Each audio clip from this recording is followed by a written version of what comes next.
Hello, today I'm here to share my insights to establish the best MCAT study plan.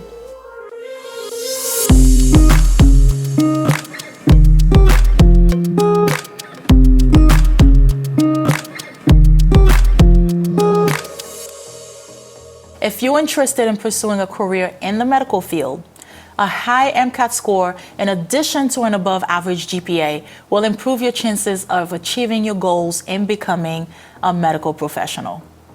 I'm Dr. Ava, and who, like you, was often wary of the details about my medical career. This is why I wanted to share my personal experiences with you, so that when you take your MCAT exam, you can feel prepared and ready to ace the test.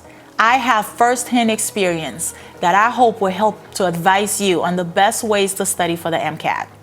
Continue watching this video for my tips on creating a successful MCAT study plan. If you want to gain acceptance into medical school, preparing to ace your MCAT exam is always a great place to start.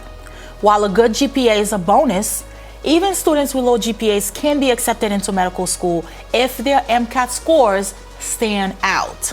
Aim to achieve a 514 to 517 or better on the MCAT exam to improve your odds of being accepted into medical school, especially if you have a lower GPA, like a 3.0.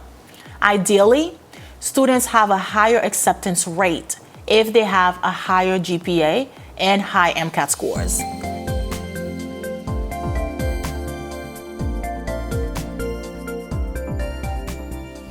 To be honest, as I reminisce about my medical school journey, I feel that I approached my academic career very well.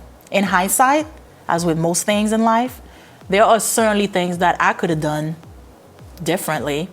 However, I have learned with my mistakes and my successes. First, consider your timeline. I suggest that you start preparing for the MCAT in the fall of your junior year of college, so that you can take the exam during your spring semester of your junior year. Following this timeline will ensure you're ready to apply to medical school during your senior year of college. Getting a head start will also leave time for retaking the exam to improve scores if needed.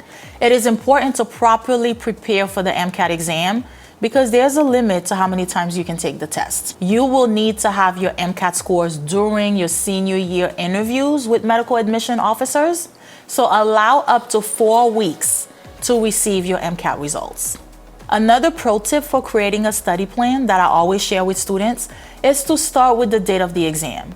Sign up for the test and work backwards to establish the timeline that is best for you.